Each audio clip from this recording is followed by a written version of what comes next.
Assalamualaikum warahmatullahi wabarakatuh. Halo, kembali lagi dengan saya Kania Laura di Cerpenku, di mana kita akan menceritakan kisah nyata menyentuh hati yang kami rangkup dalam bentuk cerpen. Selamat mendengarkan.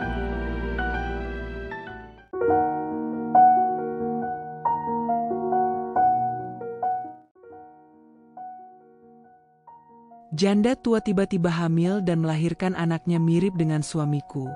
Saat kebenaran terbongkar, aku pun dibuat menangis semalaman. Ternyata, namaku Laras, 34 tahun.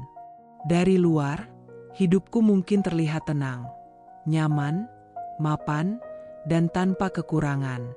Aku tinggal bersama suamiku, Raka, di sebuah kompleks perumahan elit di kawasan utara Bandung, di mana udara masih cukup bersih dan jalan-jalan sepi dari bising kendaraan.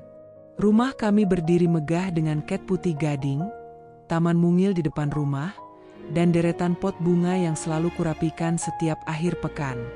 Tapi seperti kebanyakan cerita, tak semua yang tampak di luar mencerminkan apa yang sesungguhnya terjadi di dalam. Kami sudah menikah selama 10 tahun. 1 dekade. Waktu yang cukup panjang untuk mengenal seseorang luar dalam, atau setidaknya itulah yang kupikirkan. Tapi takdir sering punya cara tersendiri untuk menguji keyakinan. Sampai hari ini, aku dan Raka belum dikaruniai anak. Dan meskipun mulut kami selalu menyebut kata ikhlas dalam doa, hatiku tak pernah bisa benar-benar menerima kekosongan itu. Terutama ketika pagi-pagi aku mendengar suara anak-anak tetangga bermain sepeda di depan rumah, atau ketika menghadiri undangan ulang tahun anak teman-teman kami yang seolah selalu datang bersamaan dengan rasa iri yang tak bisa kutepis. Raka, suamiku, pria berusia 38 tahun, bekerja sebagai manajer keuangan di sebuah perusahaan multinasional. Penampilannya rapi, tutur katanya sopan, dan di mata orang-orang, ia tipe suami idaman. Tapi aku tahu, belakangan ini, sesuatu telah berubah. Tatapannya, sentuhannya, bahkan diamnya. Seperti ada jarak tak kasat mata yang perlahan tapi pasti merenggangkan hubungan kami. Rumah kami berada di deretan paling ujung Blok E. Di sebelah kanan rumah, tinggal seorang wanita tua bernama Bu Rini. Ia berusia 58 tahun, seorang janda yang hidup sendiri sejak suaminya meninggal 5 tahun lalu karena serangan jantung. Tak banyak yang tahu kisah hidupnya secara pasti. Ia nyaris tak pernah berbicara dengan siapapun. Bahkan ketika ada acara RT atau arisan ibu-ibu, Bu Rini selalu absen tanpa alasan. Penampilannya pun selalu sama. Daster lusuh bunga-bunga, rambut digelung asal, dan sandal jepit yang warnanya sudah memudar. Ia lebih sering terlihat menyapu halaman depan rumahnya atau duduk di kursi rotan tua sambil menatap langit seperti sedang menunggu sesuatu yang tak pernah datang. Ada sesuatu dari dirinya yang membuatku selalu merasa campur aduk, antara iba, penasaran, dan entah mengapa sedikit takut. Bukan takut dalam arti seram, tapi semacam perasaan tak nyaman, seperti ada sesuatu yang tersembunyi di balik sorot matanya yang datar. Setiap kali aku menyapanya, ia hanya mengangguk singkat, tanpa senyum, lalu segera masuk ke dalam rumah. Dulu aku sempat berpikir mungkin ia hanya trauma, atau terlalu lama sendiri. Tapi lama-kelamaan, aku merasa seolah-olah ia menyimpan cerita yang tak ingin dibagi kepada siapapun. Dan aku, yang awalnya hanya memperhatikannya sekilas setiap pagi, tak pernah menyangka bahwa suatu hari, kehidupanku yang tampak tenang akan berubah, dan semuanya akan berawal dari rumah sebelah, rumah tempat Bu Rini tinggal dalam diamnya yang kelam. Pagi itu, langit tampak murung. Awan menggantung rendah seperti menyimpan tangis yang belum sempat tumpah.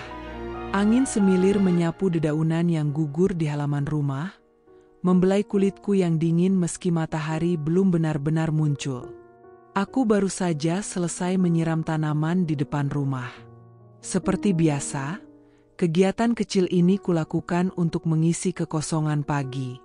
Hanya dengan memegang selang air dan mencium aroma tanah basah, aku merasa sedikit hidup, di tengah kekosongan yang semakin sering menghantui pernikahanku dengan Raka. Tiba-tiba, suara benda jatuh terdengar dari arah rumah sebelah. Suara itu keras, mengejutkan, seperti tubuh yang ambruk menghantam lantai keras. Aku refleks menoleh dan tubuhku langsung menegang saat melihat sosok Bu Rini, tetangga tuaku, tergeletak tak berdaya di depan pintu rumahnya. Ya Tuhan, Bu Rini!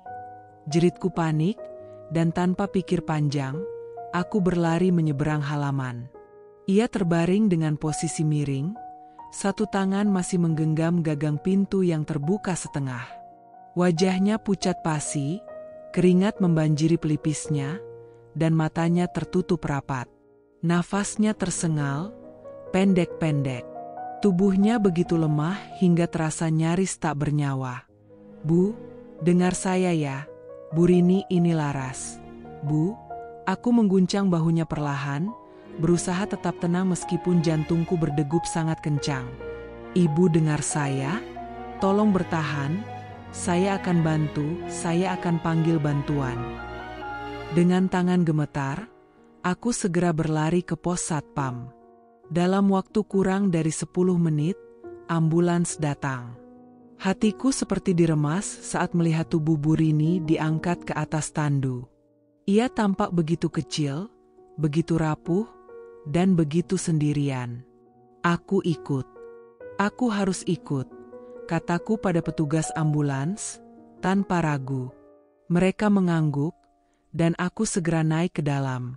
Sepanjang perjalanan menuju rumah sakit, aku duduk di samping Bu Rini. Genggaman tanganku pada jemarinya yang dingin adalah satu-satunya hal yang bisa kulakukan. Di antara bunyi sirine yang menderu dan rasa panik yang menusuk, ada satu pikiran yang tak lepas dari benakku. Bagaimana mungkin seseorang bisa seterpencil ini? Sesampainya di rumah sakit, aku membantu proses administrasi. Aku menggeledah tas kecil Bu Rini dan menemukan dompet lusuh berisi KTP, kartu BPJS, dan beberapa uang receh. Tak ada satupun kartu keluarga, tak ada nomor kerabat, tak ada nama kontak darurat. Semuanya kosong. Namanya Rini Hartati, umur 58 tahun, kataku kepada petugas administrasi dengan suara tercekat. Apakah Anda keluarganya? Aku terdiam sejenak, lalu menggeleng. Tetangganya. Tapi saya yang membawanya kemari. Mohon bantuannya ya, Bu.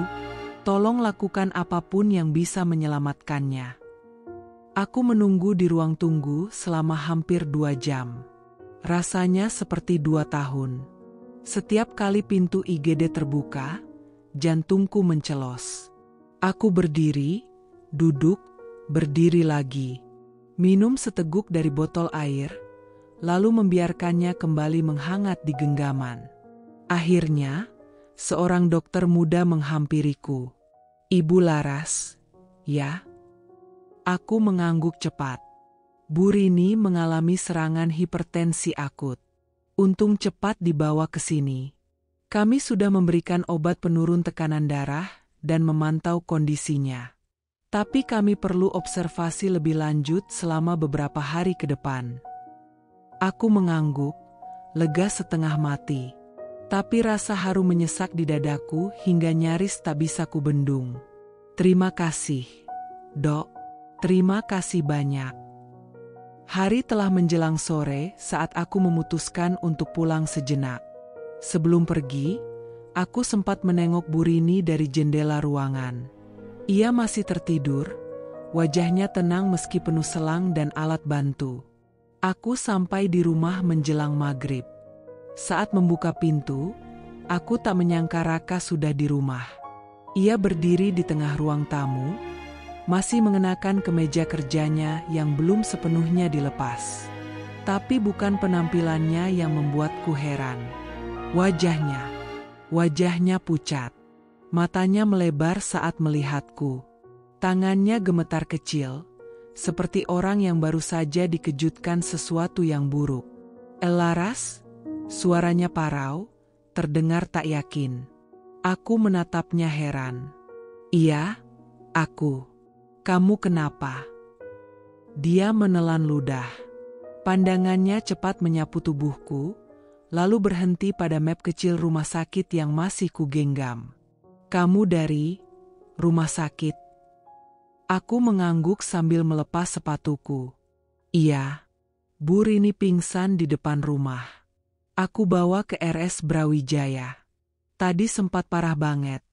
Raka, aku takut banget dia. Sebelum aku bisa menyelesaikan kalimatku, Raka tiba-tiba melangkah cepat ke arahku dan merebut map dari tanganku. Kamu bawa ke RS Brawijaya? Ulangnya dengan nada tinggi, suaranya bergetar. Aku menatapnya, bingung. Iya. Kenapa sih? Kenapa kamu panik banget? Aku nggak panik. Jawabnya cepat, terlalu cepat. Tapi wajahnya berkeringat, dan matanya tak bisa menatapku langsung. Raka, bisikku pelan, nyaris bergetar. Kamu, kenapa kamu bereaksi kayak gini? Ada apa? Ia terdiam. Sesuatu di wajahnya runtuh. Sejenak ia tampak seperti anak kecil yang tertangkap basah melakukan sesuatu yang salah. Matanya menggelap, dan ia memalingkan wajahnya, seperti takut aku membaca sesuatu dari sorot matanya. Aku cuma kaget. Itu aja. Kamu nggak kabarin, jadi aku khawatir. Aku mengerutkan dahi, merasakan gelombang dingin merambat dari tulang punggungku. Kamu khawatir karena aku dari rumah sakit, atau karena sesuatu yang ada di rumah sakit? Dia menatapku sebentar, kemudian menunduk. Tangannya mengepal. Sudahlah, Laras. Kamu pasti capek. Istirahat dulu. Tapi aku tahu, ada yang disembunyikannya. Dan hari itu, firasatku mulai menjerit. Entah kenapa, aku merasa kedekatanku dengan Bu Rini akan membuka pintu yang seharusnya tak pernah kubuka. Dan Raka, suamiku yang selama ini kupikir hanya menyimpan lelah, ternyata menyimpan rahasia. Sudah hampir 3 minggu sejak insiden itu. Bu Rini masih dirawat di rumah sakit, kondisinya perlahan membaik. Setiap 2 atau 3 hari sekali, aku menyempatkan diri menjenguknya. Ia tak pernah banyak bicara, seperti biasanya. Tapi aku mulai melihat perubahan kecil pada wajahnya. Lebih lembut, lebih hidup. Sesekali, ia menggenggam tanganku lama-lama, seperti sedang menggenggam harapan yang selama ini telah lama hilang. Raka tak pernah bertanya lagi tentang Bu Rini. Seolah-olah kejadian tempo hari telah dihapus dari ingatannya. Tapi aku tahu, dia menghindar. Setiap kali aku menyebut nama Bu Rini, tubuhnya menegang, dan matanya segera mencari-cari topik lain untuk dibahas. Itu membuat rasa curigaku tumbuh. Diam-diam, aku mulai mengamati setiap perubahan kecil, gelagat, kata-kata yang tak selesai, bahkan cara dia menjawab pertanyaan sederhana. Hingga suatu sore yang dingin, saat aku sedang menyapu halaman, 2 ibu-ibu komplek melintas sambil berceloteh di seberang jalan. Suara mereka pelan, namun cukup jelas terdengar olehku. Aku dengar Bu Rini itu, katanya hamil. Ya ampun, astaga, masa sih? Hamil? Di umur segitu? Haha, ya nggak mungkin lah.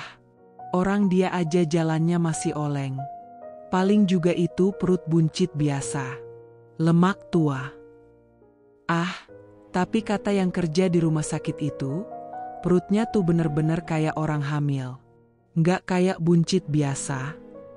Aku berhenti menyapu. Sapu di tanganku terhenti di udara. Jantungku berdetak tak karuan. Hamil? Bu Rini? Perutnya membesar? Aku menepis bisikan itu. Tidak, itu pasti rumor iseng. Desas-desus murahan yang dibuat oleh orang-orang yang terlalu haus gosip. Tapi malam itu, saat aku kembali menjenguk Bu Rini, perasaan aneh itu kembali menyeruak. Ia duduk di ranjang, mengenakan baju rumah sakit longgar berwarna biru pucat. Dan ya, perutnya tampak membesar. Tidak seperti sebelumnya. Awalnya aku mencoba menyangkalnya, mencoba membohongi diri sendiri. Mungkin karena bajunya menggembung, mungkin efek obat, mungkin pembengkakan karena penyakit. Tapi otakku terus berputar. Logika dan firasatku bertarung di dalam kepala. Bu Rini, kataku perlahan saat duduk di kursi di samping ranjangnya. Ibu, kelihatan lebih sehat sekarang, ya? Ia menatapku, tersenyum tipis, lalu menoleh ke arah jendela. Aku ragu sejenak, tapi akhirnya bertanya, boleh saya tanya, Bu, itu, perut ibu kenapa ya? Ada pembengkakan? Ia tidak langsung menjawab. Justru sorot matanya tiba-tiba menjadi kelam. Senyumnya menghilang, digantikan oleh kesunyian yang menggantung di udara. Namanya tubuh perempuan, Mbak Laras, katanya pelan, suaranya seperti gumaman dari dalam gua. Kadang bisa menyimpan sesuatu yang tak bisa dilihat mata orang lain. Aku menegang. Maksud ibu, apa? Tapi ia tak menjawab. Ia hanya tersenyum samar. Senyum yang tidak sepenuhnya bahagia, tidak pula menyedihkan. Senyum yang menyimpan 1000 makna dan 1000 misteri. Sepanjang perjalanan pulang, pikiranku dipenuhi tanda tanya. Suara tawa para tetangga masih terngiang di telingaku, tapi tawa itu kini terdengar seperti cemooh yang salah alamat. Bagaimana kalau desas-desus itu benar? Bagaimana kalau aku duduk di ruang tamu dalam gelap, lampu sengaja tak kunyalakan. Hanya cahaya bulan yang menembus dari jendela. Waktu menunjukkan pukul 9 malam. Raka belum pulang.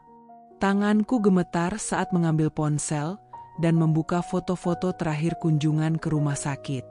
Di salah satu fotonya, saat Bu Rini sedang tertawa kecil sambil makan bubur, perutnya benar-benar tampak, menonjol. Bulat, tegas. Bukan buncit biasa. Dadaku sesak. Keringat dingin merembes dari pelipis. Aku menutup wajah dengan kedua tangan, berusaha menenangkan pikiran. Tidak mungkin dia hamil. Dia janda tua. Dia pendiam. Dia sendirian. Tapi tiba-tiba ingatan itu kembali menghantamku. Tatapan panik Raka saat tahu aku pulang dari rumah sakit. Reaksinya yang berlebihan. Ketakutannya, keringatnya, matanya, semuanya mulai terhubung. Aku berdiri perlahan, mendekati cermin besar di ruang tengah, menatap wajahku sendiri yang pucat dan lelah. Jangan gila, Laras, bisikku pada pantulan diriku sendiri. Jangan berpikir yang aneh-aneh. Tapi bisikan hatiku menjawab lebih keras. Kalau memang tidak ada apa-apa, kenapa Raka begitu takut? Sudah 3 hari aku mencoba menahan diri. Menahan rasa penasaran yang menggigit pelan-pelan dari balik logika dan rasa ingin tahu yang tak bisa kupadamkan. Sejak desas-desus itu menyebar dan perut Bu Rini semakin membuncit, ada sesuatu yang tak bisa lagi kusembunyikan dari diriku sendiri, kecurigaan. Ia tumbuh, liar dan membakar dari dalam. Dan hari itu, saat langit mulai redup menjelang senja, aku memberanikan diri. Dengan langkah pelan tapi pasti, aku menyeberangi halaman rumahku menuju rumah di sebelah. Jantungku berdebar seperti genderang yang dipukul terlalu keras. Di tangan, aku membawa kantong belanja berisi buah-buahan dan roti. Aku tahu, aku harus datang dengan alasan. Dan wajah ramah. Bu Rini sedang duduk di kursi rotan di teras, mengenakan daster panjang bermotif bunga yang gombrong di tubuhnya. Tapi tetap saja, bentuk perutnya tampak jelas, menonjol di balik kain longgar itu. Ia sedang membaca majalah usang yang tampak seperti sudah berulang kali dilipat-lipat. Wajahnya datar, tanpa ekspresi. Tapi begitu melihatku melangkah masuk ke halamannya, sorot matanya berubah sedikit. Entah itu waspada atau jengah. "Assalamualaikum, Bu," sapaku hati-hati, mencoba terdengar hangat dan tulus. Ia menoleh sekilas. "Waalaikumsalam," jawabnya datar, lalu kembali menunduk pada majalahnya. Aku melangkah lebih dekat. "Saya bawain buah, Bu.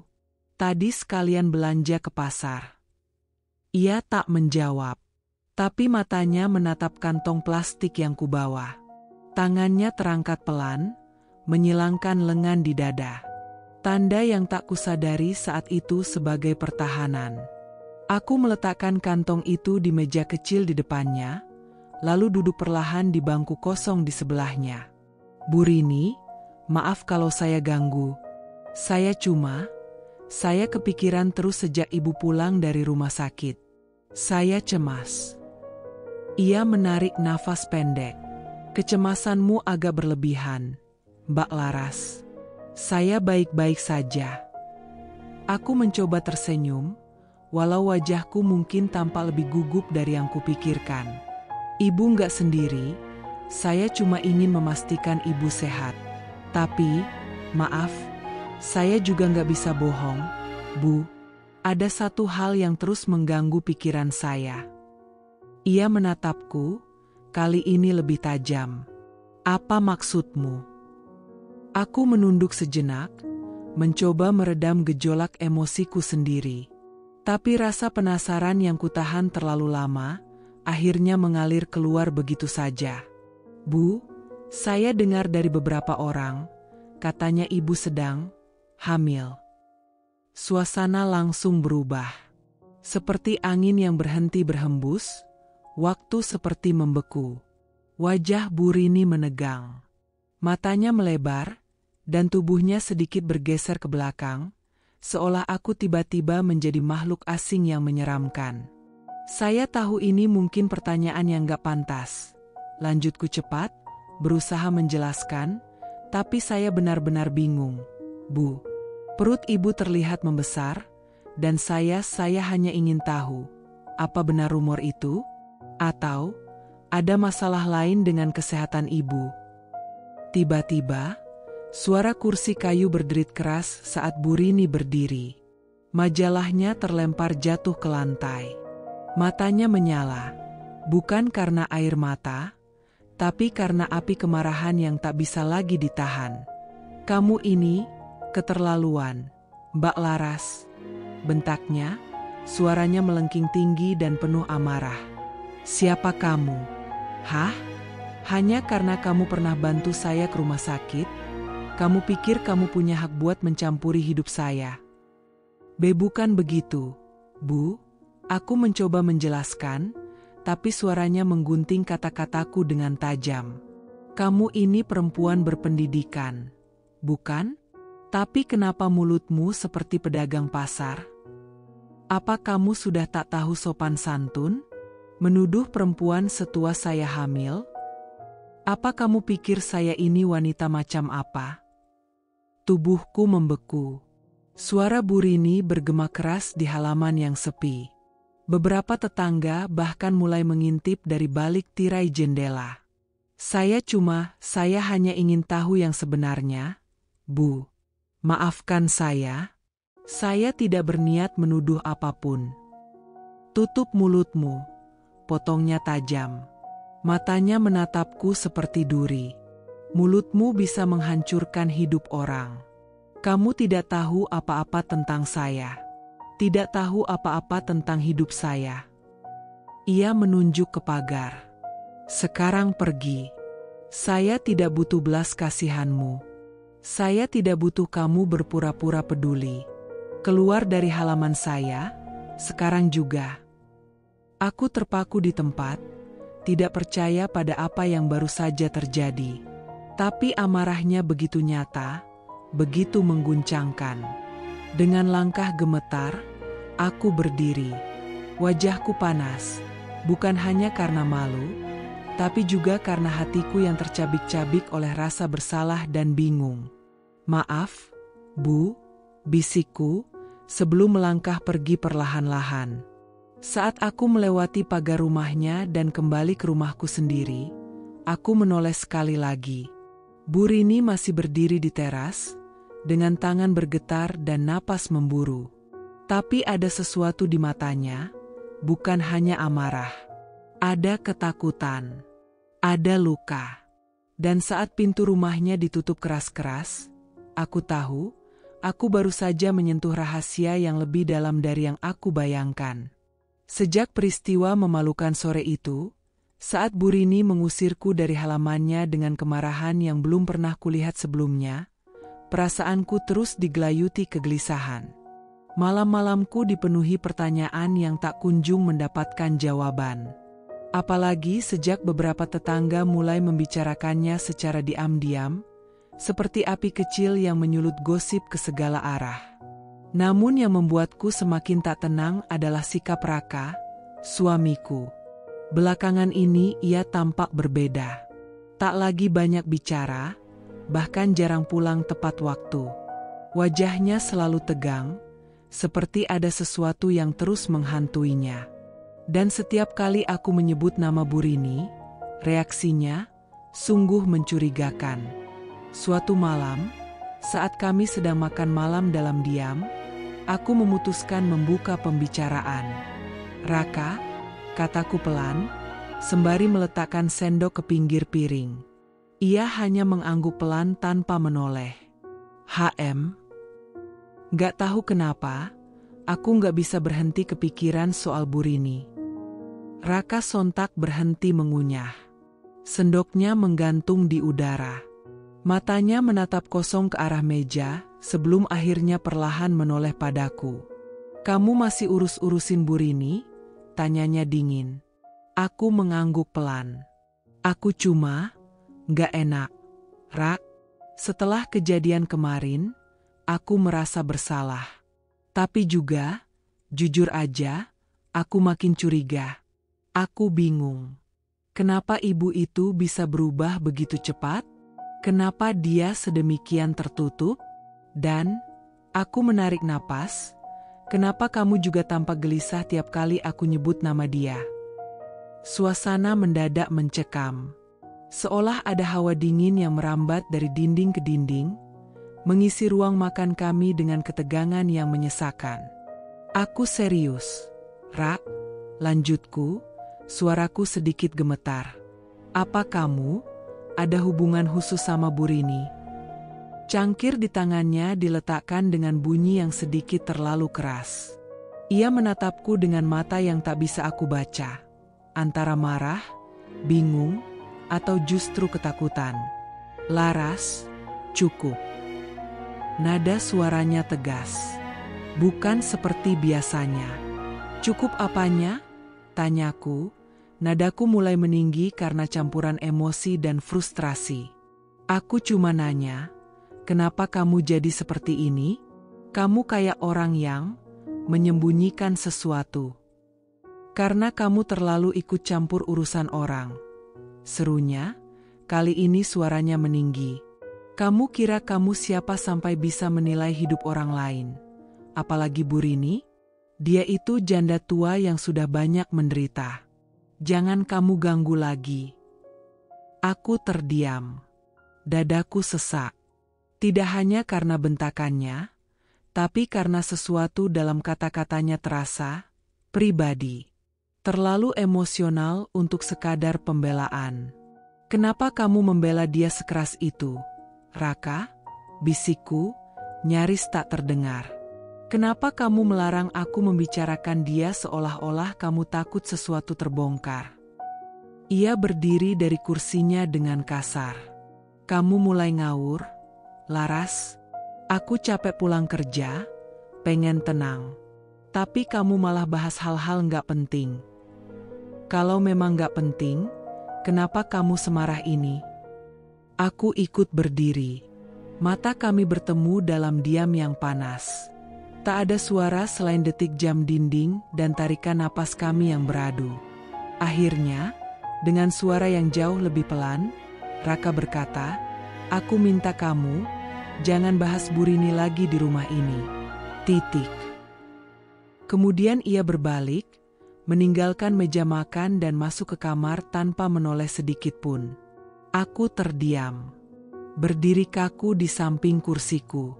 Kata-katanya mengunci pikiranku dalam ruang gelap penuh bayangan. Rasa curiga dalam diriku, yang sebelumnya hanya berupa benih, kini telah tumbuh menjulang menjadi pohon besar yang akar-akarnya mencengkeram jiwaku. Ada sesuatu antara Raka dan Bu Rini. Sesuatu yang tak ingin dia bicarakan. Sesuatu yang mungkin lebih mengerikan dari yang bisa kubayangkan. Dan aku akan mencari tahu. Malam itu, hujan turun pelan-pelan, seperti bisikan alam yang mengiringi kehampaan dalam rumah kami. Lampu kamar hanya menyala remang. Jam dinding menunjukkan pukul 00.47 dini hari. Raka belum juga tidur. Ia bilang kepalanya pusing dan ingin duduk di ruang tengah sebentar. Aku tidak berpikir aneh-aneh saat itu. Meski akhir-akhir ini banyak hal terasa ganjil, aku berusaha meyakinkan diriku bahwa semuanya masih normal. Atau setidaknya, mencoba terlihat normal. Namun malam itu terasa berbeda.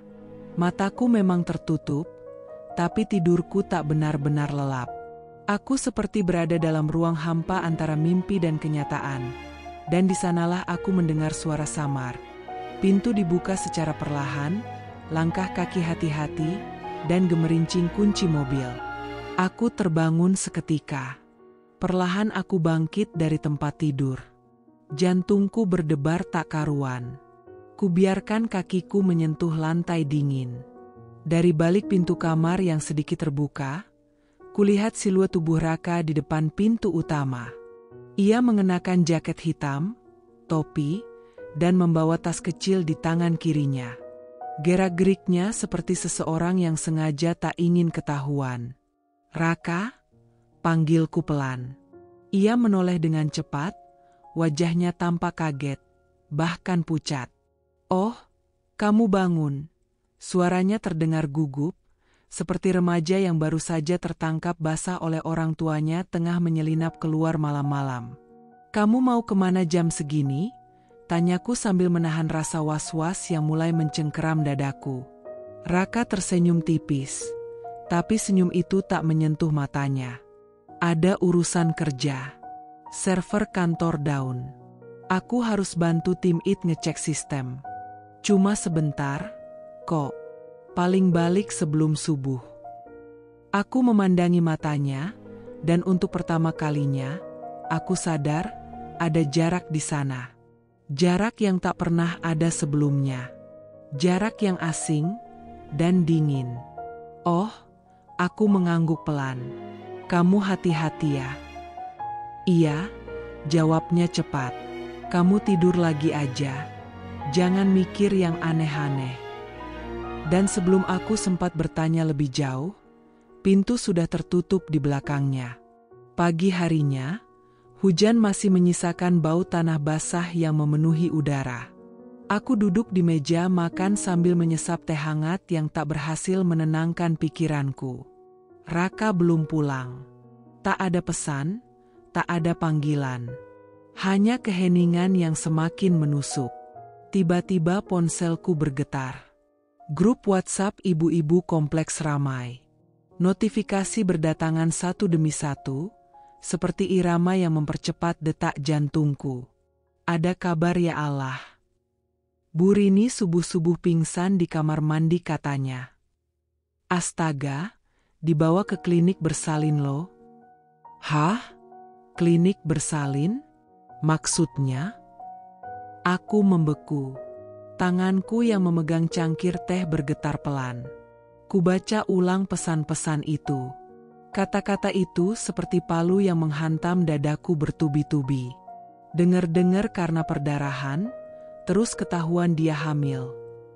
Tapi kok bisa? Kan Bu Rini udah tua. klinik bersalin, perdarahan, hamil, dan subuh. Tepat saat Raka pergi diam-diam tadi malam, tubuhku mulai gemetar. Jantungku berdetak semakin kencang, nyaris menyakitkan. Dunia seperti berputar, tapi tidak seimbang. Rasanya seperti berdiri di atas tanah yang tiba-tiba retak. Suara Raka semalam kembali terngiang. Jangan mikir yang aneh-aneh. Tapi bagaimana mungkin aku tidak berpikir yang aneh-aneh ketika semua petunjuk mengarah ke satu kesimpulan yang begitu menyakitkan? Tiba-tiba napasku tercekat. Aku berdiri dengan panik, nyaris menjatuhkan kursi. Tidak, aku tidak bisa hanya diam di sini dan menunggu kebenaran datang sendiri. Aku harus tahu. Aku harus melihat sendiri. Tanganku meraih tas dan kunci mobil. Air mataku mulai menetes tanpa suara. Bukan karena lemah, tapi karena hancur. Karena dalam hatiku, aku tahu kebenaran yang akan kutemui mungkin akan mengubah segalanya. Dan aku belum siap. Tapi aku tak punya pilihan. Aku akan ke klinik itu. Dan jika semua yang kupikirkan benar, aku tak tahu bagaimana aku bisa tetap menjadi istri dari pria yang tengah menghancurkanku perlahan-lahan. Pagi itu, langit mendung seperti menggambarkan suasana hatiku. Gelap, berat, penuh kabut. Aku melajukan mobil menuju klinik bersalin yang disebut di grup WhatsApp tadi pagi. Tanganku menggenggam setir erat-erat. Rasanya dingin, walau AC mobil mati. Pikiran dalam kepalaku berputar-putar tak karuan. Setibanya di klinik, suasana di sana tampak kacau tapi tertahan. Beberapa tetangga kompleks rupanya sudah berada di sana. Mereka berkerumun di lobi kecil, berbisik-bisik sambil menatap ke arah pintu ruang bersalin yang tertutup rapat. Wajah-wajah yang biasanya ceria kini terlihat tegang, syok, dan penuh tanda tanya. Alia, maaf, masih Laras ya? Laras, kamu juga datang? Tanya Bu Retno, tetangga sebelah kanan rumah kami, dengan suara pelan dan ekspresi yang sulit diartikan. Aku hanya mengangguk pelan. Apa benar? Bu Rini ada di sini? Tanyaku lirih. Bu Retno menghela napas panjang. Iya, katanya subuh-subuh pingsan karena kontraksi. Astaga, kita semua syok. Gak ada yang tahu dia hamil, dan sekarang ia tak melanjutkan kalimatnya, hanya menunjuk pelan ke arah ruang bersalin. Tak lama kemudian, pintu ruang itu terbuka. Seorang dokter wanita keluar dengan senyum datar yang lelah. Alhamdulillah, proses persalinan berjalan lancar, ucapnya. Bu Rini melahirkan seorang bayi laki-laki sehat, meski harus dirawat karena tekanan darah ibunya sempat drop. Semua orang terpaku, terdiam. Tidak ada yang bersorak bahagia seperti biasanya ketika kabar kelahiran diumumkan. Yang terdengar hanyalah suara napas tercekat, gumaman tak percaya, dan tatapan saling melempar tanya. Aku, berdiri paling belakang, merasa dunia runtuh perlahan di sekitarku. Bayi laki-laki, Bu Rini, janda berusia 58 tahun, melahirkan. Tapi puncaknya belum tiba. Sampai akhirnya, seorang perawat mendorong inkubator kecil keluar ruangan untuk membawa bayi itu ke ruang observasi. Aku tak bisa menahan diri. Kaki ini seperti bergerak sendiri. Aku mendekat, pelan-pelan, dengan napas tercekat dan dada sesak. Dan saat aku melihat wajah bayi itu, dunia benar-benar berhenti berputar. Aku terpaku. Lututku lemas. Mataku membelalak tak percaya. Wajah bayi mungil itu, kulitnya yang terang, garis hidungnya, bentuk bibirnya, bahkan lengkung alisnya, terlalu familiar. Terlalu mirip. Mirip dengan seseorang yang sudah bertahun-tahun tidur di sampingku. Seseorang yang selalu kupanggil suami. Mirip dengan Raka. Aku mundur satu langkah. Napasku tercekat, seolah ada tangan tak kasat mata yang mencekik leherku perlahan. Tidak, tidak mungkin, tidak mungkin. Tapi bayangan wajah itu, wajah mungil yang seharusnya menjadi keajaiban bagi keluarga manapun, justru menjadi hantaman paling keras bagi hatiku. Suara di sekitarku hilang. Dunia terasa seperti ruangan hampa. Aku hanya bisa menatap inkubator yang perlahan digeser menjauh, meninggalkan luka yang terlalu besar di dalam dada. Air mataku mengalir begitu saja, tak bisa kuhentikan. Dadaku bergemuruh oleh amarah, kekecewaan, dan kehancuran yang tak bisa dilukiskan dengan kata-kata. Ya Tuhan, bisikku lirih. Raka, apa yang sudah kamu lakukan padaku? Tanganku menggenggam keras tas di pundak. Jari-jariku gemetar. Hanya satu kalimat terus menggema dalam benakku. Bayi itu adalah milik Raka. Dan aku adalah istri yang dikhianati dalam diam. Sepanjang perjalanan pulang dari klinik, hujan mengguyur deras. Suara air yang memukul kaca depan mobil terdengar seperti ratapan yang sama dengan jeritan hatiku yang tak bersuara. Wajah bayi itu terus membayang di pikiranku. Matanya, hidungnya, bahkan cara ia mengerutkan dahi. Terlalu mirip, terlalu jelas. Tanganku menggenggam setir erat-erat, sampai buku jariku memutih. Nafasku berat, dada terasa sesak seperti ditindih beban yang tak terlihat. Perasaan hancur, marah, dan jijik bercampur menjadi satu. Tapi di balik semua itu, ada satu rasa yang paling menghancurkan. Dikhianati oleh orang yang paling aku percaya. Setiba di rumah, suasananya hening. Raka sudah di dalam. Mobilnya terparkir rapi di garasi. Jantungku berdetak lebih cepat saat aku membuka pintu. Tapi kali ini bukan karena gugup, melainkan karena kemarahan yang hampir tak bisa kutahan. Dia duduk di sofa, seperti biasa, menonton televisi. Tapi ketika aku masuk dan meletakkan tas dengan keras di meja, dia menoleh cepat. Ada sekejap ketegangan di wajahnya sebelum ia memaksakan senyum tipis. "Kamu dari mana, sayang?" tanyanya datar, berusaha terdengar santai. Aku berdiri diam, memandangi wajahnya.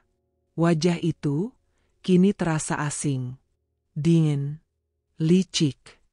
"Aku dari klinik bersalin di daerah bawah," jawabku datar. Kulihat matanya membelalak sejenak, lalu kembali datar, tapi aku tahu, aku melihatnya. Aku melihat kilatan panik di sana. Ia menggigit bibir bawahnya sekilas sebelum menjawab, "Ngapain ke sana?" Aku menatapnya tajam. "Kau tahu kenapa aku ke sana?" "Laras." Ia bangkit, berjalan mendekat, mencoba menyentuh lenganku. Tapi aku mundur satu langkah. Ia terdiam. "Bu Rini melahirkan seorang bayi laki-laki, Raka." Suaraku gemetar, namun tajam. "Dan kamu tahu apa yang paling membuatku syok? Bukan karena dia melahirkan di usia 58, tapi karena bayi itu mirip sekali dengan kamu." Wajah Raka memucat. Tangannya mengepal di samping tubuhnya. Tapi ia tetap mencoba bersikap tenang. "Laras, dengar dulu. Jangan paksa aku tenang," bentakku, suaraku pecah. Air mataku mulai mengalir, tapi bukan karena lemah. Ini air mata kehancuran. Air mata seorang istri yang merasa dipermalukan oleh lelaki yang seharusnya melindunginya. Dia tertunduk sesaat. Tapi kemudian, ia mendongak, dan senyumnya muncul. Senyum palsu. Dingin. Sandiwara. "Kamu terlalu stres, Laras," katanya pelan, seolah berbicara pada anak kecil. "Kamu pikiranku sudah terlalu penuh. Selama ini kamu tertekan karena kita belum punya anak. Jadi kamu mulai halusinasi. mulai menghubungkan hal-hal yang tidak masuk akal. Aku menatapnya tak percaya. Halusinasi? Ulangku dengan suara serak. Kamu menyebut semua ini halusinasi? Bahkan setelah aku melihat sendiri bayi itu? Setelah aku melihat wajahnya yang bukan bukti apa-apa. Potongnya cepat, suaranya mulai meninggi. Wajah bayi bisa mirip siapa saja. Jangan asal tuduh. Aku menatapnya dalam-dalam. Kamu ketakutan, bisikku. Aku bisa lihat dari matamu. Kamu berusaha menyembunyikan sesuatu, Raka. Tapi kamu lupa, aku istrimu. Aku tahu saat kamu bohong. Raka terdiam. Napasnya berat. Ia duduk kembali di sofa, menunduk, memijat pelipisnya. Laras, katanya pelan. Aku mohon, jangan buat rumah tangga kita hancur hanya karena perasaan kamu sendiri yang belum tentu benar. Aku menahan napas. Kata-katanya menusuk, menghina logikaku, menyalahkan lukaku. Aku yang menghancurkan rumah tangga ini? Tanyaku lirih. Atau kamu yang selama ini menghancurkannya diam-diam di balik punggungku? Ia tak menjawab. Dan dalam diamnya itulah, aku tahu jawabannya. Tanganku mengepal, air mataku terus mengalir. Dalam hening yang penuh luka itu, aku hanya bisa bertanya dalam hati. Sejak kapan kamu berubah, Raka? Sejak kapan aku tidak lagi cukup untukmu? Dan yang paling menyakitkan, sejak kapan kamu memilih wanita lain untuk memberi anak yang selama ini aku impikan? Hari-hari setelah pertengkaran dengan Raka terasa seperti neraka yang tak berujung. Aku berjuang menahan luka di hati, tapi rasa penasaran dan kecurigaan terus membakar pikiranku. Aku tahu, aku tak bisa hanya duduk diam dan percaya kata-kata manis penuh dustanya. Aku harus mencari bukti, sesuatu yang bisa membuktikan kebenaran di balik wajah polos Burini dan bayi laki-lakinya itu. Suatu sore, dengan berat hati dan penuh keraguan, aku membawa 2 foto. Satu foto bayi mungil Burini yang baru lahir, dan satu foto Raka yang diambil dari album pernikahan kami, wajah yang selama ini aku cintai dan percayai. Aku berjalan menuju klinik kecil di kota, tempat seorang dokter forensik yang dikenal ahli dalam analisis struktur wajah. Hatinya tegas, reputasinya tak diragukan. Aku tahu ini langkah terakhirku untuk menghadapi kenyataan yang mungkin paling pahit. Setibanya di ruang konsultasi, aku duduk di kursi yang dingin. Dokter pria itu menyambutku dengan senyum sopan. Aku menyerahkan kedua foto itu dengan tangan gemetar. Dokter, saya butuh bantuan Anda. Suaraku bergetar, mencoba menahan air mata yang ingin tumpah. Saya curiga bayi ini adalah anak suami saya. Saya ingin tahu, apakah mungkin ada hubungan darah di antara mereka berdasarkan kemiripan wajah. Dokter mengambil kedua foto, memeriksanya dengan seksama. Matanya yang tajam meneliti setiap lekuk wajah, setiap detail kecil pada hidung, mata, bentuk dagu, dan garis rahang. Beberapa menit berlalu dalam keheningan tegang. Ada kemiripan yang luar biasa, ujarnya akhirnya, dengan suara serius dan pelan. Dari segi struktur wajah, bayinya memiliki banyak kesamaan genetik dengan pria pada foto ini. Dia menunjuk foto Raka. Jantungku berdegup kencang, rasanya seperti mau meloncat dari dada. Apa ini berarti? Benar bayi itu anak suami saya? Tanyaku dengan suara hampir tak terdengar. Dokter mengangguk perlahan. Secara ilmiah, kemungkinan besar demikian. Hanya tes DNA yang bisa memberikan kepastian mutlak, tapi dari analisis visual ini, kemiripan sangat signifikan. Air mataku jatuh tanpa bisa kutahan. Campuran antara lega, sedih, dan marah membuncah. Selama ini aku menahan rasa sakit, dan kini bukti itu hampir ada di hadapanku. Apa yang harus saya lakukan, dokter? Tanyaku dengan suara patah. Dokter menatapku penuh simpati. Kamu harus bersiap menghadapi segala konsekuensi. Ini bukan hanya tentang kemiripan wajah, tapi juga tentang kejujuran dan kepercayaan dalam keluarga.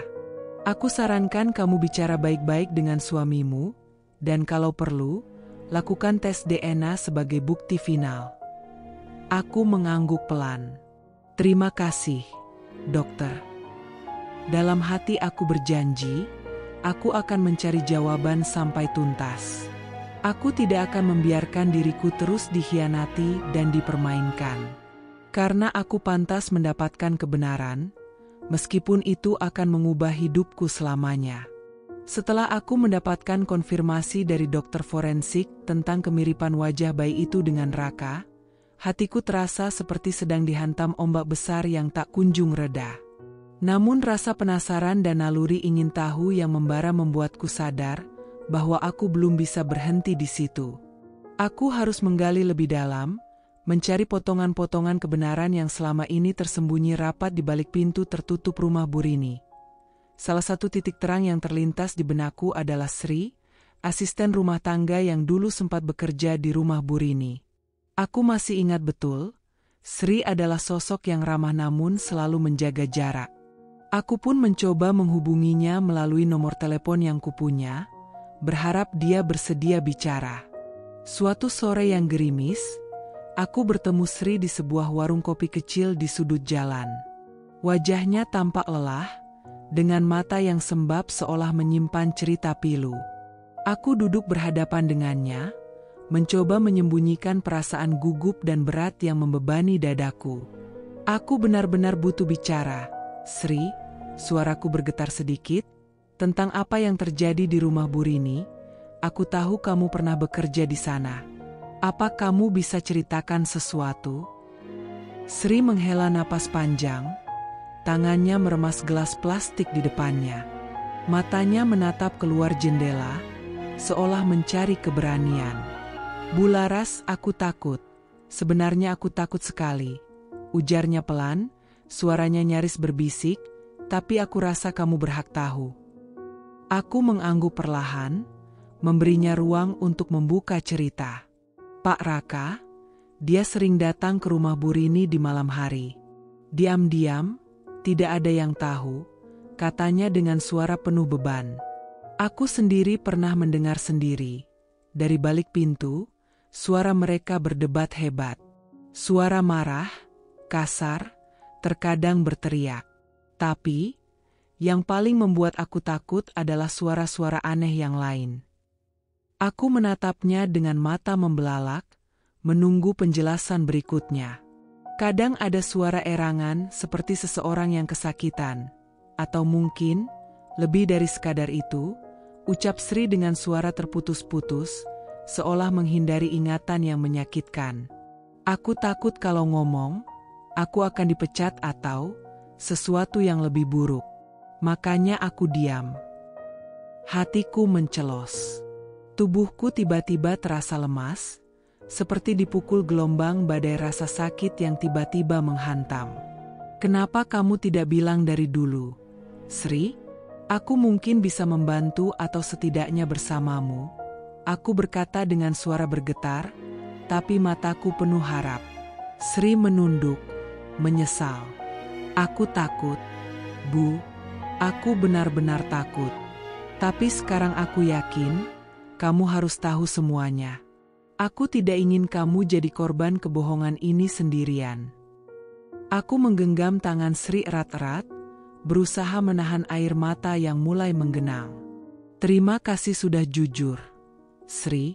Apa yang kamu bilang ini, itu bukti besar buatku. Aku janji, aku akan mencari tahu semuanya sampai tuntas. Dalam hatiku, amarah bercampur sedih, tapi juga tekad yang tak tergoyahkan. Aku sadar, perjalanan ini belum usai. Sakit dan luka ini mungkin akan semakin dalam, tapi aku tidak akan menyerah. Aku harus membuka semua rahasia itu, sekotor apapun kenyataannya.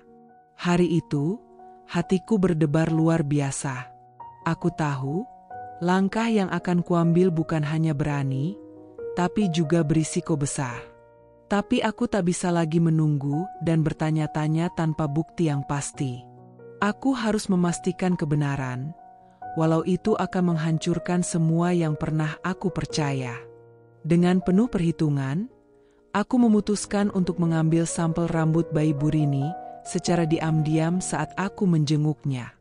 Aku membawa sebuah kado kecil sebagai alasan untuk masuk ke rumahnya, sebuah hadiah yang seolah biasa, tanpa ada yang curiga. Namun dalam hatiku, ada badai yang siap meledak. Sambil tersenyum manis dan berusaha menyembunyikan kegugupanku, aku menyentuh rambut bayi itu dengan lembut, mengambil beberapa helai yang jatuh di pangkuannya. Hatiku mencengkram. Aku berbisik lirih, "Maafkan aku, ini demi mencari kebenaran." Tak lama setelah itu, aku mengirimkan sampel itu ke sebuah laboratorium forensik terpercaya dengan identitas rahasia. Hari-hari menunggu hasil terasa seperti neraka. Setiap detik berlalu dengan beban yang semakin berat. Kemudian, akhirnya, lembar hasil tes datang ke tanganku. Aku membuka surat itu dengan tangan gemetar, mata berkaca-kaca menatap angka-angka dan kata-kata yang tertulis dengan jelas.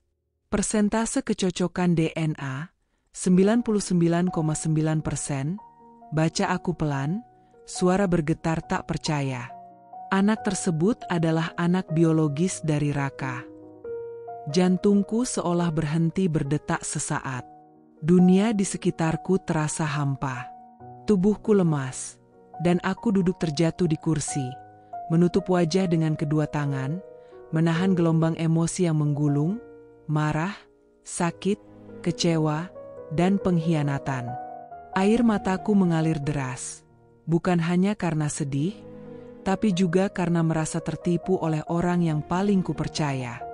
Aku berbisik, suara penuh luka, "Raka, bagaimana bisa kau lakukan ini padaku? Bagaimana kau bisa mengkhianatiku dengan ini?"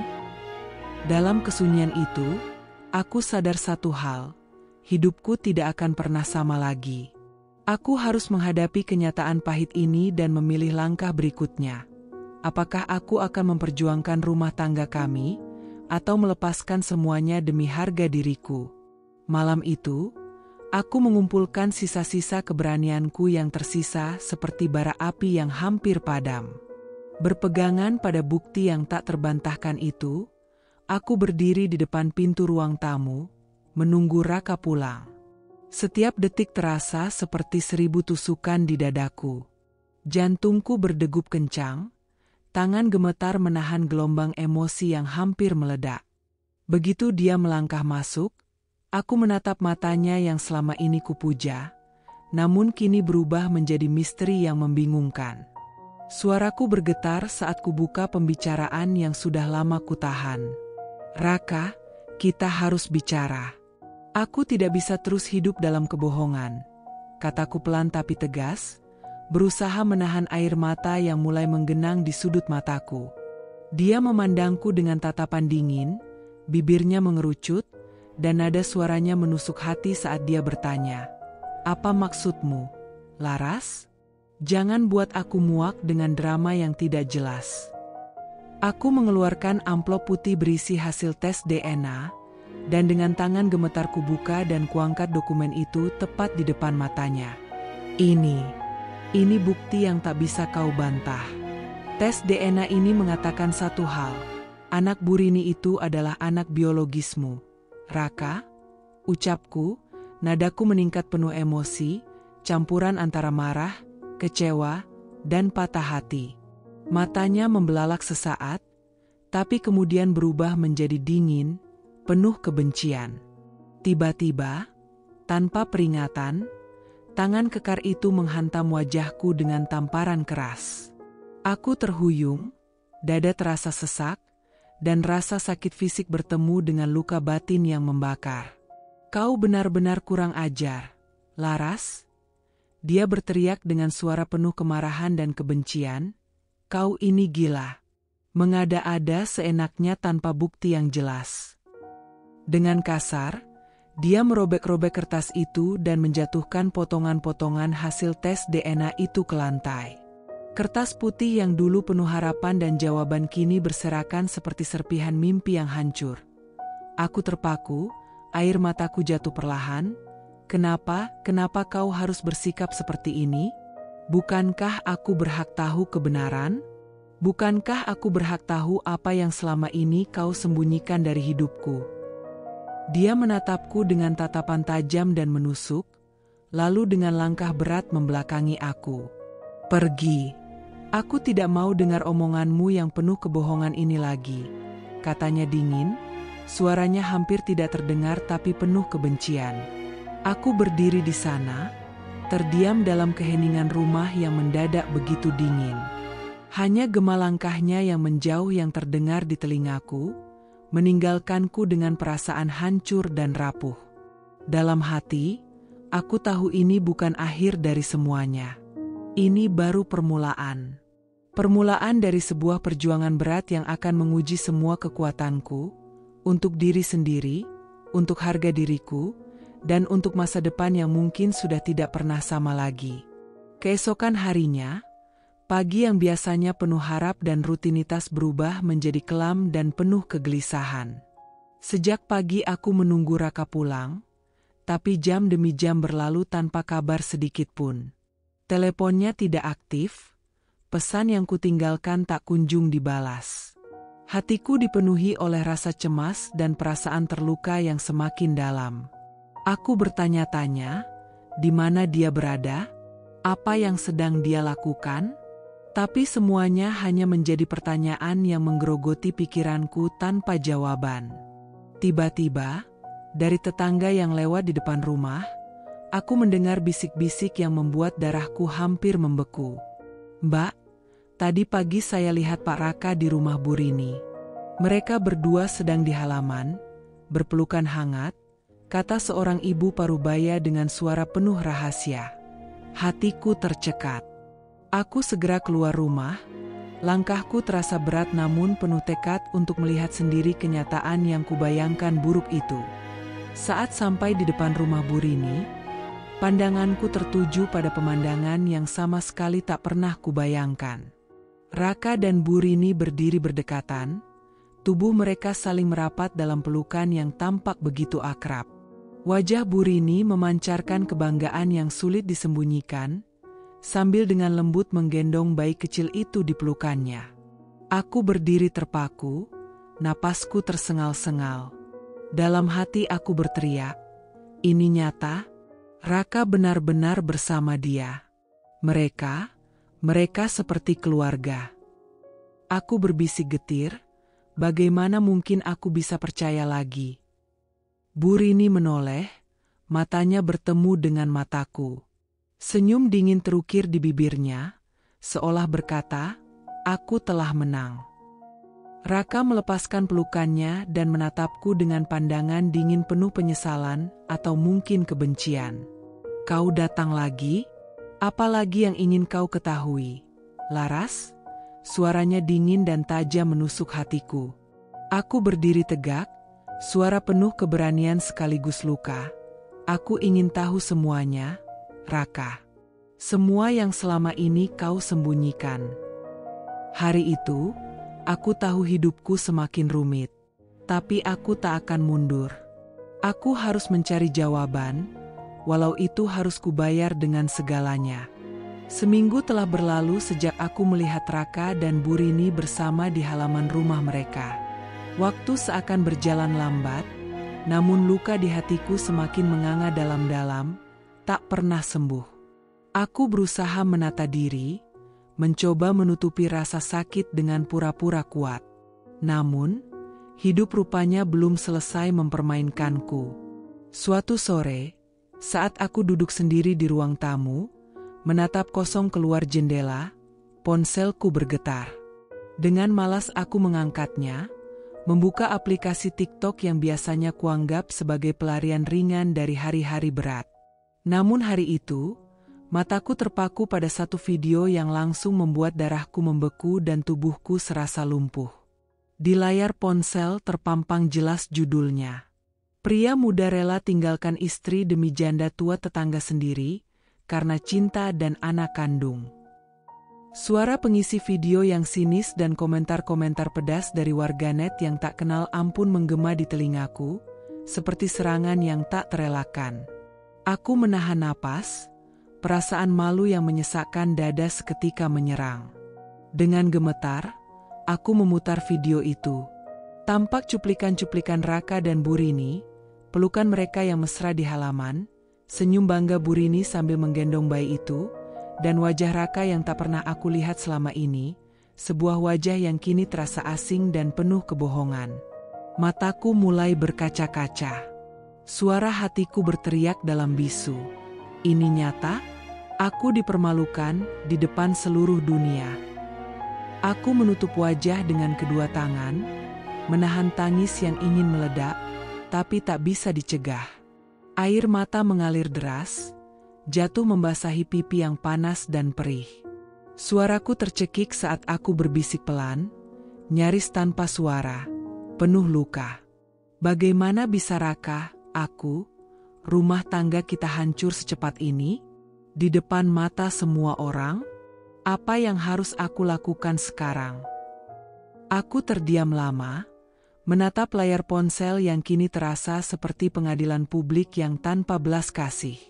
Dunia yang selama ini kusebut rumah, berubah menjadi panggung hinaan yang tak terelakkan. Namun di tengah kegelapan itu, aku merasakan sesuatu menyala di dalam dadaku. Sebatang api kecil yang tak mau padam. Aku menguatkan diri, menarik napas dalam-dalam, dan berkata dengan suara bergetar tapi penuh tekad. Ini bukan akhir. Aku tidak akan membiarkan hidupku hancur seperti ini. Aku akan bangkit, aku harus bangkit. Bukan hanya untuk diriku, tapi untuk harga diriku yang tersisa. Meski terluka dan dipermalukan, aku tahu aku harus melawan.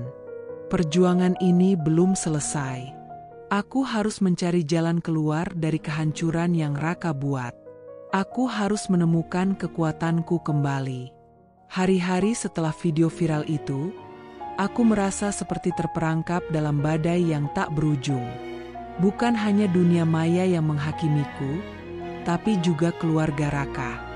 Mereka yang dulu kukira bisa menjadi tempat berlindung dan memahami, justru berubah menjadi sumber penderitaanku yang baru. Suatu sore, aku duduk di ruang tamu rumah mertua, mencoba menjelaskan sisi ceritaku dengan hati yang masih penuh luka dan kekecewaan. Namun, apa yang kudapat justru jauh dari pengharapan. Ibu mertua menatapku dengan mata tajam, suaranya dingin dan penuh kebencian menusuk kalbu. Laras, dengar baik-baik. Kalau kamu bisa hamil, Raka tak akan pernah cari yang lain. Ini semua salahmu, kamu yang membuat keluarga ini hancur. Kata-kata itu seperti pisau yang menusuk tepat ke hati. Aku tercekat, suara tercekat saat berusaha membela diri. Ibu, aku sudah berusaha. Aku juga ingin punya anak. Tapi aku tak bisa memaksakan kehendak Tuhan. Namun ibu mertua tak mengendur, malah tambah tajam. Jangan cari-cari alasan. Di mata kami, kamu telah mengkhianati rumah tangga ini dengan tuduhan yang tak berdasar. Aku menunduk, air mata menggenang di mata, merasakan betapa dalamnya kesepian dan pengkhianatan yang datang bukan hanya dari suami, tapi juga dari orang-orang yang seharusnya mendukungku. Bagaimana aku harus bertahan? Ibu? Jika aku tak diterima bahkan oleh keluargamu sendiri, ucapku dengan suara gemetar, hampir putus asa. Keluarga Raka menatapku dengan dingin, tak ada sedikit pun belas kasih yang kulihat. Aku merasa seperti seorang asing, seorang musuh dalam rumah yang dulu kusebut milikku. Namun di balik semua itu, aku berjanji pada diriku sendiri, aku akan buktikan siapa aku sebenarnya. Aku akan berjuang, bukan hanya untuk diriku, tapi untuk harga diriku yang direnggut. Setelah keluarganya menolak dan menuduhku, hidupku makin terasa seperti neraka yang tak berujung. Bahkan tetangga di kompleks perumahan elit tempat aku tinggal mulai memandangku dengan penuh sinis dan sebelah mata. Mereka berbisik-bisik di belakangku, menjadikan aku bahan omongan yang tak pernah kuharapkan. "Dia terlalu keras sama Pak Raka," bisik seorang ibu parubaya sambil menutup mulutnya dengan tangan. "Lihat saja nanti, pasti ini semua ulahnya sendiri." Aku tahu apa yang mereka pikirkan. Aku dianggap penyebab keretakan rumah tangga itu, yang katanya harusnya aku sabar dan memaafkan. Tapi aku tidak peduli. Aku sudah terlalu lama disakiti dan diperlakukan seperti bayangan yang harus selalu diam dan pasrah. Dalam kesunyian, aku mulai bertekad. Aku akan membuktikan siapa sebenarnya Raka. Aku diam-diam mulai mengumpulkan semua bukti yang bisa kulakukan. Rekaman suara saat dia mengobrol dengan wanita lain, dokumen penggelapan uang dari rekening perusahaan kami, bahkan bukti pencemaran nama baik yang ia lakukan terhadapku. Satu persatu, aku mengumpulkan potongan-potongan puzzle yang akan menjadi senjataku. Suatu malam, aku berbicara pada diri sendiri dengan suara pelan tapi penuh tekad. Aku tak akan biarkan dia terus menipu dan melukainya. Ini bukan soal ego lagi, ini soal harga diri dan keadilan. Aku akan melawan sampai titik darah penghabisan. Di tengah keramaian tetangga yang menjauh dariku, aku berdiri tegak, lebih kuat dari sebelumnya, siap menghadapi badai yang datang. Karena aku tahu, kadang dalam kesunyian dan pengucilan, lahir kekuatan yang tak pernah mereka duga. Setelah melewati hari-hari yang terasa seperti mimpi buruk tanpa ujung, aku akhirnya sampai pada titik di mana aku tak bisa lagi berpura-pura kuat di depan semua luka dan pengkhianatan ini. Setiap detik bersamamu, Raka, adalah derita yang tak tertahankan. Aku tahu, aku harus mengambil langkah besar, bukan hanya untuk melindungi diri, tapi juga demi menjaga harga diriku yang hampir terkoyak habis. Dengan tangan yang sedikit bergetar, aku duduk di ruang tunggu kantor pengacara, menatap tumpukan dokumen yang telah kukumpulkan dengan susah payah. Bukti demi bukti, satu persatu aku kumpulkan. Laporan keuangan perusahaan yang penuh tanda tanya, catatan transaksi mencurigakan, hingga rekaman percakapan yang memperlihatkan sisi kelam Raka yang selama ini tersembunyi dari mataku. Semua menjadi senjata yang akan kubawa dalam pertempuran ini. Hatiku bergemuruh saat pintu kantor terbuka, dan pengacara itu memanggilku masuk. Aku menghela napas dalam-dalam, mencoba menenangkan diri yang bergolak.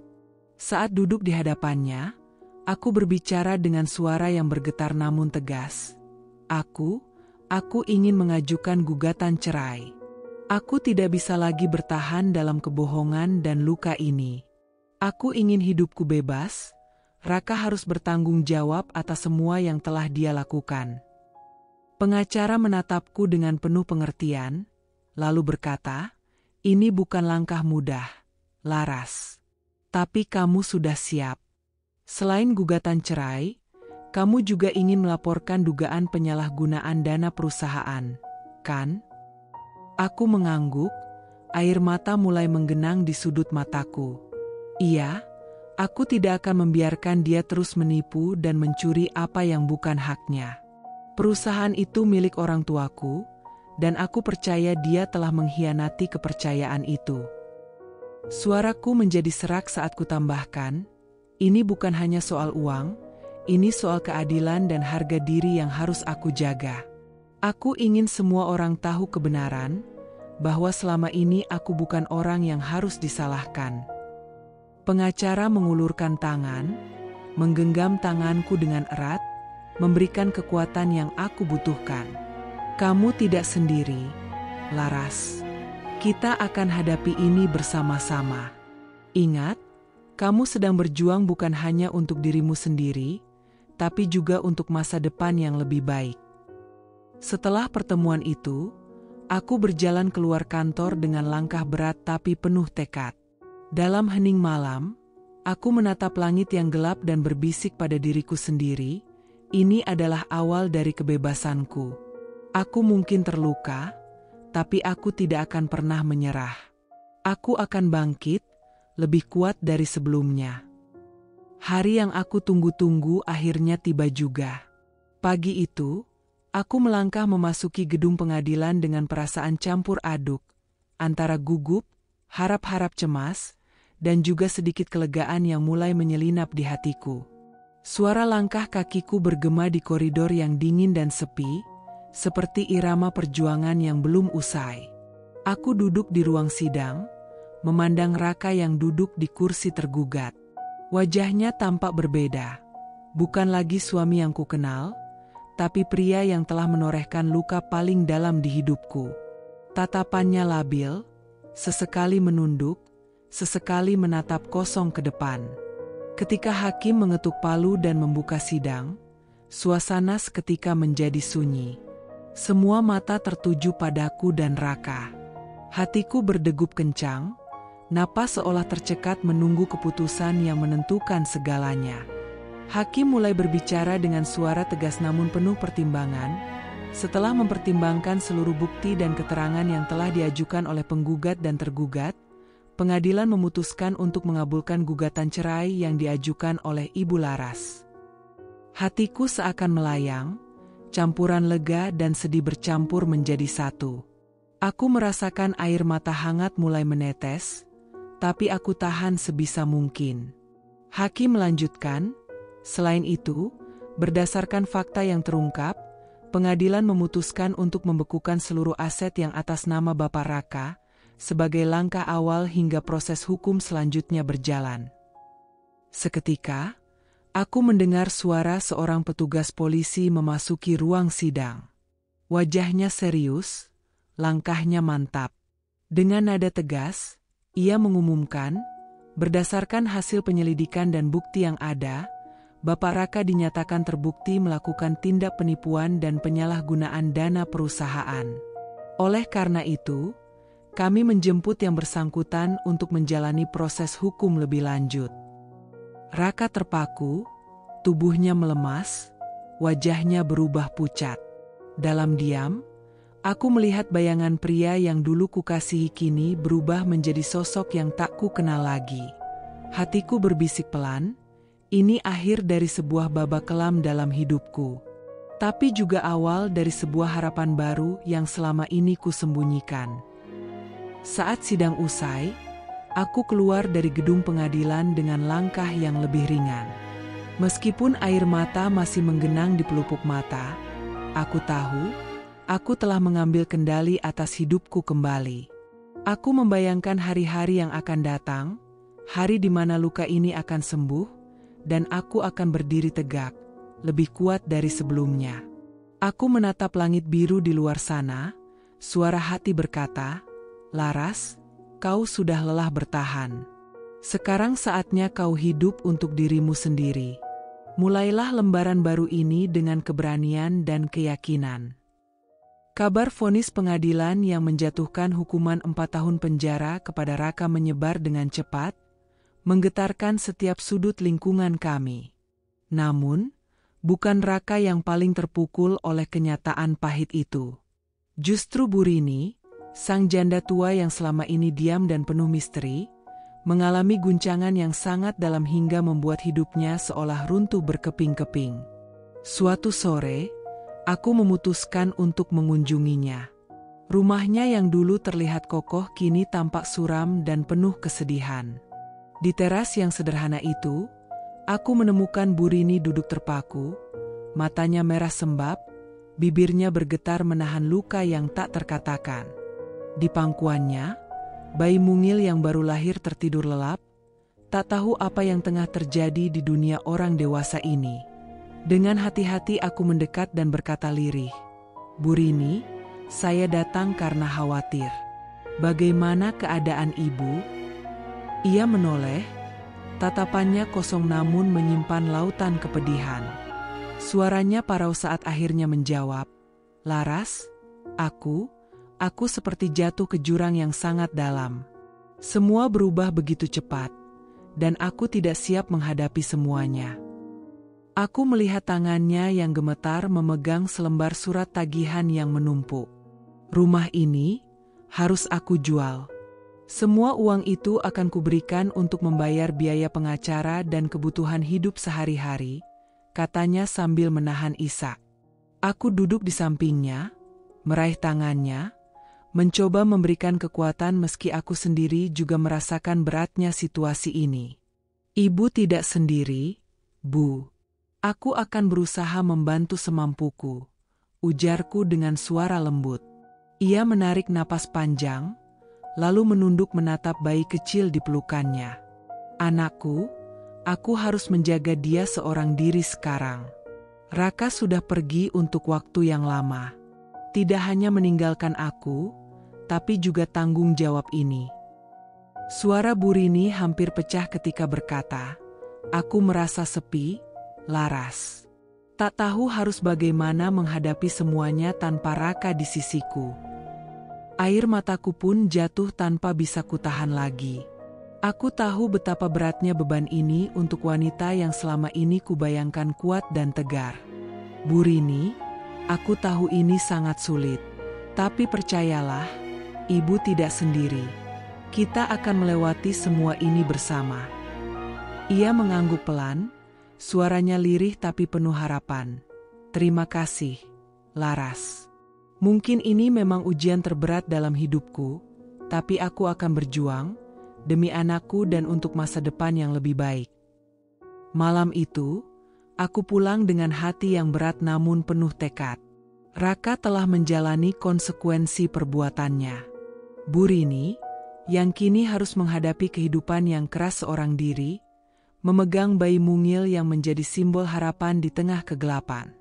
Dan aku tahu saatnya telah tiba untuk bangkit kembali, merajut masa depan dari puing-puing yang tersisa. Malam itu, ketika dunia di luar gelap dan sepi, aku duduk terpaku di sudut kamar yang remang-remang.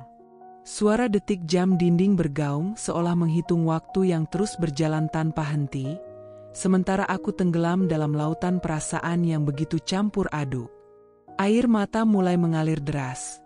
Bukan hanya karena kehilangan sosok yang selama ini kuanggap suami dan teman hidup, tapi lebih karena kenyataan pahit yang baru saja kuresapi dalam-dalam. Raka, lirih suaraku, bergetar penuh luka. Kenapa kau begitu kejam? Kenapa kau tega mencabik-cabik hidupku selama ini? 10 tahun aku telah mengarungi hidup bersamanya, memberi cinta, percaya, dan membela dia saat dunia seolah melawan kami. Namun kini, kenyataan itu seperti cambukan yang mematahkan segala harapan dan impianku. Ternyata aku hanya alat, hanya sandiwara yang kau mainkan dengan licik. Rasa sakit itu menusuk hingga ke tulang, membuat dada sesak tak tertahankan. Aku mengingat setiap momen yang pernah kami lalui, tawa yang kini terasa palsu, janji yang berubah menjadi racun, dan pelukan yang seolah menutupi kebohongan besar. Dengan suara yang hampir pecah, aku memanggil namanya dalam hati. Mengapa kau tidak pernah bilang? Mengapa kau biarkan aku bertahan dalam kebohongan ini? Namun, di balik kesedihan yang begitu dalam, ada sesuatu yang mulai tumbuh di dalam diriku, sebuah kekuatan yang perlahan bangkit dari reruntuhan harapan. Aku sadar, aku tak boleh terus terperangkap dalam kesedihan ini. Aku harus melangkah maju, untuk diriku sendiri, untuk harga diriku. Aku menegakkan tubuh meski dengan tangan yang masih gemetar, dan berkata pada diriku sendiri dengan suara tegas, "Laras, kau lebih dari sekadar korban. Kau lebih kuat dari semua luka ini. Ini bukan akhir perjalananmu. Ini awal dari babak baru yang akan kau tulis dengan keberanian." Dalam keheningan malam itu, aku berjanji pada diri sendiri bahwa aku akan membebaskan diri dari bayang-bayang masa lalu, menutup pintu yang penuh luka, dan membuka lembaran baru yang penuh harapan dan kebahagiaan sejati. 3 tahun berlalu sejak badai hidupku mereda, dan aku berdiri di ambang babak baru yang penuh harapan. Dari reruntuhan luka dan kekecewaan, Aku berhasil membangun sesuatu yang berarti, sebuah sekolah gratis khusus untuk ibu-ibu yang pernah menjadi korban kekerasan dan pengkhianatan rumah tangga. Setiap hari, aku menyaksikan wajah-wajah penuh harap dan semangat yang tumbuh kembali. Aku merasa bahwa perjuanganku bukanlah sia-sia. Aku menjadi inspirasi bagi banyak orang, bahkan di tingkat nasional, sebagai bukti bahwa dari kepedihan bisa lahir kekuatan luar biasa.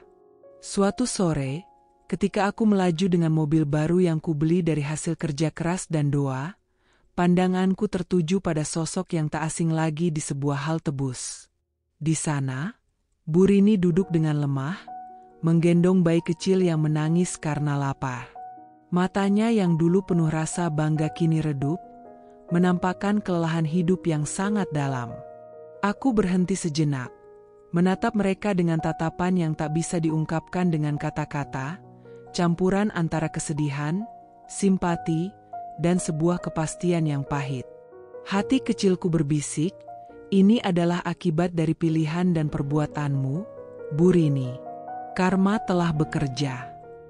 Tanpa sepatah kata pun, aku menghidupkan kembali mesin mobil dan perlahan meninggalkan tempat itu, membiarkan angin malam membawa pergi semua bayangan kelam masa lalu. Dalam keheningan itu aku tersenyum kecil, yakin bahwa kehidupan selalu memberi pelajaran, dan hanya mereka yang berani bangkit yang akhirnya menemukan kedamaian sejati. Setelah 3 tahun penuh perjuangan, aku, Alia, berdiri di depan kelas sekolah yang kubangun sendiri. Di ruangan sederhana namun hangat ini, para ibu yang pernah patah hati dan terpuruk mendapatkan harapan baru. Matamu yang dulunya suram kini mulai bersinar, dan senyum yang tak pernah kubayangkan muncul kembali di wajah-wajah mereka. Kalian bukan korban selamanya, ucapku lantang, menatap para ibu dengan penuh semangat. Kita bisa bangkit, membangun hidup baru dengan kekuatan dari dalam diri kita. Setiap cerita mereka menjadi pelajaran berharga bagiku, dan setiap langkah yang mereka ambil menjadi bukti bahwa luka masa lalu tak pernah mengakhiri cerita hidup seseorang. Aku tahu, aku bukan hanya mengubah hidup mereka, tapi juga mengubah hidupku sendiri. Di balik semua itu, aku mulai menerima masa laluku dengan segala kepedihan dan pengkhianatan yang pernah terjadi. Raka dan Bu Rini adalah bagian dari kisah itu, tapi bukan akhir dari segalanya. Suatu sore, saat aku pulang, aku menerima pesan dari seorang ibu yang dulu datang ke sekolahku. Alia, terima kasih sudah menjadi cahaya dalam kegelapan hidup saya. Kata-kata itu menguatkanku. Aku tahu, aku telah menemukan tujuan baru dalam hidup. Menjadi pembawa harapan bagi mereka yang sedang berjuang seperti aku dulu. Aku menatap langit senja, menghirup napas panjang, dan tersenyum. Hidup memang penuh ujian, tapi aku siap melangkah ke depan dengan kepala tegak dan hati penuh keberanian. Di antara para ibu yang datang ke sekolah gratis Alia, ada satu sosok yang selalu mencuri perhatianku. Namanya Sari, seorang wanita parubaya dengan mata yang sering berkaca-kaca dan senyum yang rapuh, seperti menahan beban berat yang tak terlihat. Pertemuan pertama kami dipenuhi keheningan canggung. Saya tidak tahu harus mulai dari mana, ujarnya lirih, suaranya bergetar saat bercerita tentang suaminya yang kasar dan pengkhianatan yang menghancurkan rumah tangganya. Saya merasa dunia runtuh, dan saya kehilangan segala harapan. Namun, seiring waktu, aku melihat perubahan luar biasa dalam diri Sari. Di kelas-kelas kami, dia mulai membuka diri, belajar bagaimana mencintai dirinya sendiri lagi, dan menemukan kekuatan yang selama ini tersembunyi dalam hatinya. Suatu hari, dia berdiri di depan kami semua dan berkata dengan suara yang tegas dan penuh haru, "Terima kasih, Alia. Karena kamu, aku bisa berdiri lagi." Aku belajar bahwa luka bukan untuk ditangisi selamanya, tapi untuk menjadi batu pijakan menuju masa depan yang lebih baik. Mendengar kata-kata itu, aku tahu perjuanganku tidak sia-sia. Setiap ibu yang datang membawa cerita mereka, dan bersama-sama, kami membentuk keluarga baru yang saling mendukung dan menguatkan. Sari kini menjadi salah satu sukarelawan di sekolah kami, membantu ibu-ibu lain yang masih berjuang. Perubahan dalam dirinya adalah bukti nyata bahwa dari luka terdalam, bisa lahir harapan paling indah. Setelah bertahun-tahun menjalani perjalanan penuh luka, pengkhianatan, dan akhirnya kebangkitan, aku merasa ada sesuatu yang harus aku bagikan pada dunia. Sebuah kisah tentang perjuangan, harapan, dan kekuatan untuk bangkit dari keterpurukan. Aku duduk di meja kerja kecil di sudut rumah, menatap halaman kosong di depan laptopku. Tanganku gemetar seolah tahu, tulisan ini bukan sekadar cerita biasa. Ini adalah potret nyata kehidupan, bukan hanya tentang aku, tapi juga tentang ibu-ibu yang kutemui setiap hari di sekolahku. Setiap kata yang kutulis mengalir dari hati, mengisahkan luka yang pernah kurasakan, pengkhianatan yang membekap jiwa, dan kekuatan yang kutemukan untuk bangkit kembali. Aku menulis tentang Bu Rini, tentang Raka, tentang Sari dan banyak ibu lainnya yang menjadi sumber inspirasi dalam hidupku. Malam-malam panjang kuhabiskan untuk menyusun kata-kata penuh emosi, hingga akhirnya buku itu terlahir, Harapan Dalam Luka. Pada hari peluncuran buku, aku berdiri di depan kerumunan yang penuh antusiasme. Dengan suara yang bergetar oleh campuran haru dan bangga, aku berkata, buku ini bukan hanya tentang aku, tapi tentang kita semua yang pernah terjatuh dan harus bangkit. Ini adalah bukti bahwa kegelapan bukan akhir dari segalanya. Senyum dan air mata hadir bersamaan di ruangan itu. Aku tahu, dari cerita-cerita ini, banyak hati yang tersentuh dan diberi kekuatan. Kini, aku tidak lagi hanya menjadi korban masa lalu, tapi menjadi cahaya yang menerangi jalan bagi mereka yang sedang berjuang, seperti aku dulu. Setelah peluncuran buku, Harapan Dalam Luka, hidupku berubah drastis. Pesan-pesan yang aku tulis menyebar jauh lebih cepat daripada yang pernah aku bayangkan. Buku itu tidak hanya dibaca oleh ibu-ibu korban kekerasan rumah tangga, tapi juga oleh para aktivis, pejabat pemerintah, dan masyarakat luas yang mulai membuka mata terhadap isu yang selama ini dianggap tabu. Dalam beberapa bulan, undangan berdatangan. Aku diundang berbicara di seminar, talk show televisi, bahkan acara radio nasional. Setiap kali aku berdiri di depan publik, aku merasa beban berat yang dulu melilit hatiku perlahan terangkat. Aku berbagi kisah, bukan untuk mengungkit luka lama, tapi untuk membangkitkan semangat dan memberi harapan bagi banyak orang. Suatu hari, aku mendapat pesan dari seorang pejabat Kementerian Perempuan. Bu Alia, kami ingin berkolaborasi untuk memperkuat program perlindungan dan pemberdayaan perempuan korban kekerasan. Kisah ibu dan buku ibu sangat menginspirasi kami. Dengan hati berdebar, aku menyetujui tawaran itu. Bersama, kami mulai merancang program pelatihan dan pendampingan bagi ribuan ibu di berbagai daerah. Sekolah gratis yang kubangun berkembang menjadi jaringan nasional, membuka lebih banyak cabang di kota-kota lain. Setiap kali melihat ibu-ibu tersenyum dan berdiri tegak, aku tahu bahwa perjalanan panjang dan penuh air mata itu tidak sia-sia. Dari duka yang mendalam, aku mampu mengubah hidup bukan hanya untuk diriku, tapi juga untuk ribuan perempuan yang dulu sama terpuruknya. Lampu sorot yang menerangi panggung besar itu terasa hangat, sekaligus menegangkan.